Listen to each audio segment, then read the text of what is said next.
এমনকি কিশোরগঞ্জের হাওরের 14 কিলোমিটার রাস্তা আলপনা আঁকা হয়েছে 9000 লিটারের উপরে রং মেখে আলপনা আঁকা হলো হাওরের মাঝে। যেখানে আমার প্রশ্ন হচ্ছে, যে দেশে অর্থনীতির কারণে ইফতার প্রোগ্রাম করা যায় না, সেই দেশে বিলাসিতা করার মন মানসিকতা তৈরি হয় কোন জায়গা থেকে? কথা বলেন না, ঠিক কিনা? যদি হাওরের মধ্যে রং না মাখিয়ে বার্জার কোম্পানি এই 9000 লিটার রং দিয়ে 900 মসজিদ রং করে দিত, তাহলে কবরে শুয়ে শুয়ে ওরা সওয়াব পেত। কিন্তু হাওরের মধ্যে দিলেন, কয়দিন পরে বৃষ্টি হচ্ছে, এরপরে যখন পানি আসবে, জোয়ারের পানি আসবে, সব যাবে তলায়, কেমিক্যাল গুলা সব ফসলের সাথে মিশে যাবে, মাছের ক্ষতি হবে, ফসলের ক্ষতি হবে। পরিবেশ বান্ধব যারা আছে, যারা পরিবেশবিদ, রহস্যজনক ভাবে এখন মুখের মধ্যে কুলুপ এঁটে বসে আছে, কোনো আওয়াজ নাই।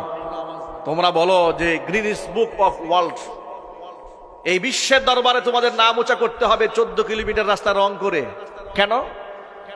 গোটা পৃথিবীর বিশ্ববিদ্যালয় থেকে যত গ্রাজুয়েট বের হচ্ছে, যত ডক্টর ইঞ্জিনিয়ার বের হচ্ছে, বিশ্বের মেধা তালিকায় বিশ্ববিদ্যালয়, ঢাকা বিশ্ববিদ্যালয়ের নাম তালিকায় খুঁজে পাওয়া যায় না কেন? যদি পৃথিবীর মুখে মাথা উঁচা করে দাঁড়াতে হয়, হুতুম পেঁচা বানরের মুখোশ না বানিয়ে একজন শিক্ষিত মানুষ বানিয়ে দেখিয়ে দাও। কথা বলতে হবে, ঠিক কিনা? তা না করে রং মাখামা করে লাভটা কি? যাই হোক, আমি মূল কথায় ফিরে আসি। সংস্কৃতির আগ্রাসন কিভাবে হয় একটু লক্ষ্য করেন। মুসলমানদের 1000 বছরের ঐতিহ্য ইফতার প্রোগ্রাম করা, ঠিক কিনা? এটা কি নতুন শুরু হয়েছে নাকি? ইফতার প্রোগ্রাম, আমি যদি রোজা রেখে নিজে ইফতার করি, একজন ভাইকে যদি আমি ইফতার করাই, নবী করিম সাল্লাল্লাহু আলাইহি ওয়াসাল্লাম বলেছেন, এক ঢোক পানি দিয়ে কিংবা একটা খেজুর দিয়েও যদি অপর ভাইকে কেউ ইফতার করালো, সারাদিন রোজা রেখে যে সে সওয়াব পেয়েছে, এতটুকুন সওয়াব তার আমলনামার থেকে একটু কমানো হবে না। সমপরিমাণ সওয়াব আল্লাহ পাক ব্যক্তিকে দান করে দিবেন।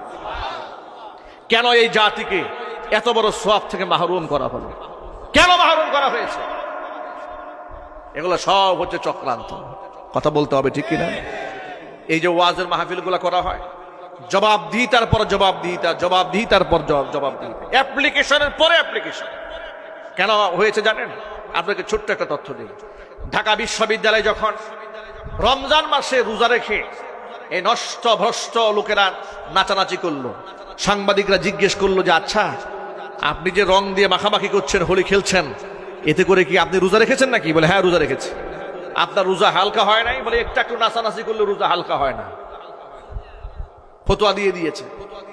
চিন্তা করেন, প্রাচ্যের অক্সফোর্ড খ্যাত ঢাকা বিশ্ববিদ্যালয়ের একটা শিক্ষিত ছেলের মুখের ভাষা যদি এটা হয় যে রং মেখে নাচানাচি করলে রোজা হালকা হয় না, বরং ধর্মযাত্রার উৎসব সবার, এই আনন্দের সাথে সবাই সামিল হতে পারে, এই মানসিকতার ছেলেটা যখন বিসিএস ক্যাডার হবে, ও যদি এসপি হয়, ও যদি ওসি হয়, ও যদি ডিসি হয়, তাহলে দেশে খুব মাহফিল হবে। কথা বলে না কেন? মাহফিল কেন হয় না জানেন? ওর মতো লম্পট এবং বদমাশরা দায়িত্ব পালন করে। কথা বলতে হবে, ঠিক কিনা? মুসলমানের বসে থাকার সময় নেই। অন্যায় যেখানে, প্রতিরোধ সেখানে। যাত্রাপালা যেভাবে নিষিদ্ধ করতে হবে, কোরআন সুন্নাহর ময়দানকে ঠিক সেভাবেই ওপেন করে দিতে হবে। এর পক্ষে কারা কারা আছেন? দুহাত দেখতে চায়।